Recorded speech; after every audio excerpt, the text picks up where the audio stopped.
News, सच जरूरी है। नमस्कार, एमएनएस न्यूज लाइव में आप सभी का स्वागत है। मैं हूं आपके साथ अर्शी अंसारी। आइए देखते हैं देश और दुनिया की तमाम बड़ी खबरें। इससे पहले एक नजर हेडलाइंस पर। मैं मर जाऊंगा लेकिन भाजपा में नहीं जाऊंगा, तेजस्वी के नीतीश पर हमला। चुनावी बॉन्ड पर एससी के फैसले के बाद भूपेश बघेल ने साधा बीजेपी पर निशाना। कहा, बीजेपी कहती रही है कि राहुल गांधी की न्याय यात्रा आज यूपी में करेगी प्रवेश, फिर बदला रूट। आइए देखते हैं खबरें विस्तार से। मैं मर जाऊंगा लेकिन भाजपा में नहीं होगा, तेजस्वी का नीतीश पर हमला। जी हां, बिहार के मुख्यमंत्री नीतीश कुमार पर पूर्व डिप्टी सीएम तेजस्वी यादव ने जोरदार हमला बोला है। तेजस्वी यादव ने कहा कि आप सब भाली भांति जानते हैं कि हमारे मुख्यमंत्री कैसे हैं, वे किसी के बात नहीं सुनना चाहते। वो कहते थे मैं मर जाऊंगा लेकिन भाजपा में नहीं होगा, लेकिन भाजपा के हो गए ना। उन्होंने कहा कि हम लोग भोले भाले लोग हैं, इसलिए इस बार किसी भी किस्मत पर चाहे कितना भी सहना पड़े, कितना भी कुर्बानी देना पड़े, हम नीतीश कुमार को लेकर चलेंगे और 2024 में भाजपा और नरेंद्र मोदी को सत्ता से बेदखल करने का काम करेगी। मालूम हो कि नीतीश पर तेजस्वी का ये हमला राहुल गांधी की भारत जोड़ो न्याय यात्रा के दौरान आया है। जी हाँ, उन्होंने यह कहा कि आज राहुल गांधी आए हैं, हम उन्हें स्वागत करते हैं। ये देश भर में घूमकर देश को जोड़ने का काम कर रहे हैं, ये बहुत ज़रूरी है। हमने पहले भी कहा था कि मोदी झूठ बोलने की फैक्ट्री है, वे झूठ बोलने के होलसेलर, उत्पादक और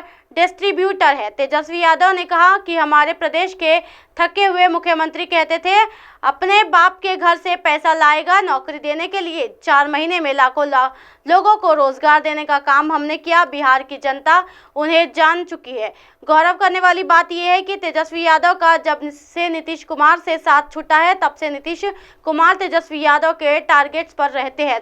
तेजस्वी यादव लगातार नीतीश पर हमला कर रहे हैं। मालूम हो कि नीतीश कुमार ने लोकसभा चुनाव 2024 से ठीक पहले आरजेडी के साथ चली आ रही गठबंधन वाली सरकार से किनारा करते हुए बीजेपी के साथ नई सरकार बनाने के लिए आगे बढ़े। नीतीश बिहार के 90वें सीएम के तौर पर शपथ भी ले चुके हैं। नीतीश का कहना है कि काम हम कर रहे थे और क्रेडिट लेने का काम वो लोग कर रहे थे। बढ़ते अगली खबर की ओर। चुनावी बॉन्ड पर एससी के फैसले के बाद भूपेश बघेल ने साधा बीजेपी पर निशाना। कहा, बीजेपी कहती रही है कि जी हां, सुप्रीम कोर्ट ने गुरुवार यानी 15 फरवरी को एक ऐतिहासिक फैसले में चुनावी बॉन्ड योजना को रद्द कर दिया और कहा कि ये सूचना के अधिकार और अभिव्यक्ति की स्वतंत्रता के अधिकार का उल्लंघन करती है। सुप्रीम कोर्ट ने भारतीय स्टेट बैंक यानी एसबीआई को 6 साल पुरानी योजना में दान देने वालों के नामों की जानकारी चुनाव आयोग को देने के निर्देश दिए। अब कोर्ट के इस फैसले को लेकर अलग अलग राजनीतिक दलों के नेताओं के बयान सामने आ रहे हैं।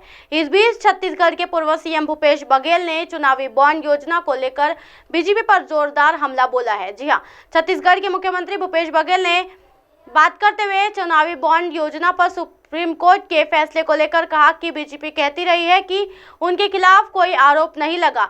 ये सबसे बड़ा आरोप है कि उन्होंने चुनावी बॉन्ड की मदद से पैसा इकट्ठा किया। अब सुप्रीम कोर्ट ने इसे असंवैधानिक घोषित कर दिया है। पूरा देश इसका स्वागत करता है। कोर्ट ने दिया ये आदेश। जी हाँ, दरअसल चीफ जस्टिस डी.वाई. चंद्रचूड़ की अध्यक्षता वाली 5 जजों की बेंच की पीठ ने अपने फैसलों में कहा है कि एसबीआई को राजनीतिक दलों द्वारा भुगतान कराए गए सभी चुनाव बॉन्ड का ब्यौरा देना होगा। इस ब्यौरे में ये भी शामिल होना चाहिए कि किस डेट को ये बॉन्ड भुनाया गया और इसकी राशि कितनी थी। सभी डिटेल्स 6 मार्च तक चुनाव आयोग के सामने पेश किया जाना चाहिए और चुनाव आयोग को एसबीआई से मिली जानकारी को 5 मार्च तक अपनी वेबसाइट पर देना होगा। साथ ही जिन राजनीतिक पार्टियों ने जिन बॉन्ड को कैश नहीं कराया, उन्हें तुरंत बैंक को लौटाना होगा। बढ़ते अगली खबर की ओर। राहुल गांधी की न्याय यात्रा आज यूपी में करेगी प्रवेश, फिर बदला रूट। जी हां, कांग्रेस के पूर्व अध्यक्ष राहुल गांधी के नेतृत्व में चल रही भाजपा जोड़ो न्याय यात्रा शुक्रवार को उत्तर प्रदेश की सीमा में प्रवेश करेगी। एक बार फिर से इसके रूट में बदलाव किया गया है। अब यात्रा पश्चिमी उत्तर प्रदेश के मुरादाबाद, संभल होते हुए बुलंदशहर, अलीगढ़ होकर भी गुजरेगी। कांग्रेस के प्रवक्ता अंशु अवस्थी ने बताया कि राहुल गांधी की भारत जोड़ो न्याय यात्रा जो कानपुर से झांसी होते हुए मध्य प्रदेश में प्रवेश करने वाली थी, उसमें थोड़ा परिवर्तन कर दिया गया। अब चंदौली से चलकर 21 को कानपुर से स्थापित हो जाएंगी। इसके बाद 22 और 23 को यात्रा ब्रेक लेगी। फिर 24 को मुरादाबाद में संभल, बुलंदशहर, अलीगढ़, हाथरस, आगरा होते हुए राजस्थान में प्रवेश करेगी। इससे पहले कांग्रेस ने यूपी में यात्रा का रूट बदलकर पश्चिम उत्तर प्रदेश की बजाय लखनऊ के बाद कानपुर, जालौन, झांसी के रास्ते मध्य प्रदेश में प्रवेश की तैयारी की थी, लेकिन अब यूपी में यात्रा का रूट फिर बदल गया है। अब राहुल की यात्रा कानपुर आकर रुक जाएगी और फिर दोनों दिनों के ब्रेक के बाद मुरादाबाद से शुरू होगी। उन्होंने बताया कि यात्रा चंदौली के नौबतपुर से पदयात्रा करते हुए यात्रा पड़ाव बाजार में रात्रि विश्राम करेगी। इसके लिए अवधूत भगवान राम समाधि स्थल के पास मिलिट्री ग्राउंड में टेंट लगाया गया है। सपा विधायक पल्लवी पटेल 17 फरवरी को वाराणसी और 18 को प्रयागराज में राहुल गांधी के साथ न्याय यात्रा में मौजूद रहेगी। वहीं हाल ही में सपा के महासचिव पद से इस्तीफा देने वाले स्वामी प्रसाद मौर्य भी इस यात्रा में शामिल की संभावना है। सपा के नाराजगी के बावजूद स्वामी के राहुल की न्याय यात्रा में शामिल होने की खबर से चर्चाओं का बाजार गर्म हो गया है।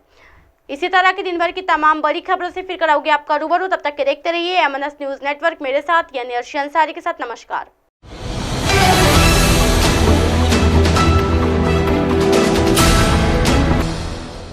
ये है एमएनएस न्यूज नेटवर्क और आप देख रहे हैं एमएनएस न्यूज।